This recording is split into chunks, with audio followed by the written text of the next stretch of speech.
సంవత్సరాలు అయిపోయిన తర్వాత ఈ పెరడెస్కి అనుకోకుండా పోలెండ్కి ప్రధానమంత్రి అయ్యాడు. అయిన తర్వాత రెండో ప్రపంచ యుద్ధం వచ్చింది. ఈ పోలెండ్ చాలా దెబ్బతినేసింది.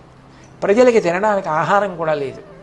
అటువంటప్పుడు ఈ పెరడెస్కి అమెరికా అధ్యక్షుడుగా ఉన్నటువంటి హెర్బర్ట్ హూవర్కి ఉత్తరం రాశాడు, మా దేశ ప్రజలకి అన్నం కూడా లేదు, సహాయం చేయమని.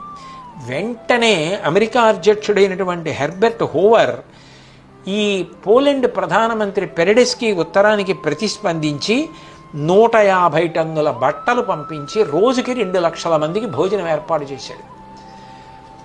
ఆశ్చర్యపోయాడు పెరడెస్కి. ఆనందపడిపోయి అమెరికా వెళ్ళాడు. వెళ్ళి అమెరికా అధ్యక్షుడిని కలుసుకున్నాడు, ఆ హెర్బర్ట్ హూవర్ని. కలుసుకుని, మీరు మాకింత ఉపకారం చేశారు, ఒక్క ఉత్తరం రాస్తే అని.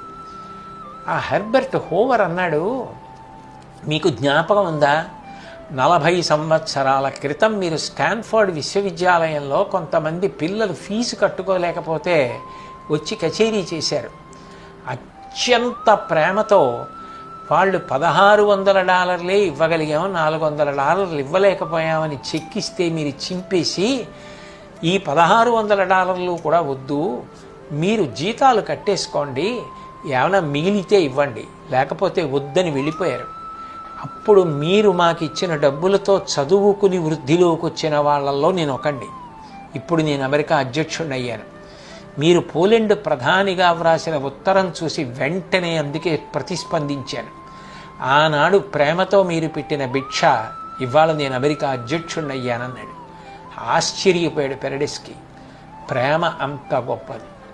ప్రేమ అవతల వాళ్ళు వృద్ధిలోకి రావాలని నిష్కల్మషంగా కోరుకుంటుంది. పెరడెస్కి ఒక్కసారి పిల్లలకి చేసిన ఉపకారం ఆ తరువాతి కాలంలో పోలెండ్ దేశ ప్రజలందరికీ ఉపకారానికి పనికొచ్చింది. ఆశ్చర్యం ఏంటంటే, ఆ తర్వాత అమెరికా సంయుక్త రాష్ట్రాల యొక్క రెడ్ క్రాస్ సంస్థ $2 కోట్ల పోలెండ్కి ఇచ్చింది. ఒకప్పుడు పెరడెస్కి హెర్బర్ట్ హూవర్ చదువుకోవడానికి చేసిన సంగీత కచేరీ, ఆ ఉపకారం ఒక దేశాన్ని నిలబెట్టేసింది. ప్రేమ ఎంత గొప్పదో మీకు అర్థమై ఉంటుంది. నిష్కల్మషంగా, త్రికరణ శుద్ధిగా, మనం ఎవ్వరూ పాడవ్వాలని కోరుకోకుండా అందరూ బాగుండాలని మన చేతనైన సహాయం చేస్తూ, ప్రేమ భావన చేత మనం ఇతరుల యొక్క దోషాలు ఎంచకుండా బ్రతకగలగడం కన్నా గొప్ప పుణ్యం ఇంకొకటి లేదు. అట్లా బ్రతికేవాణ్ణి చూసి భగవంతుడు ఎంతో సంతోషిస్తాడు. అట్లాంటి వాళ్ళు మహాత్ములుగా జీవితంలో నిలబడి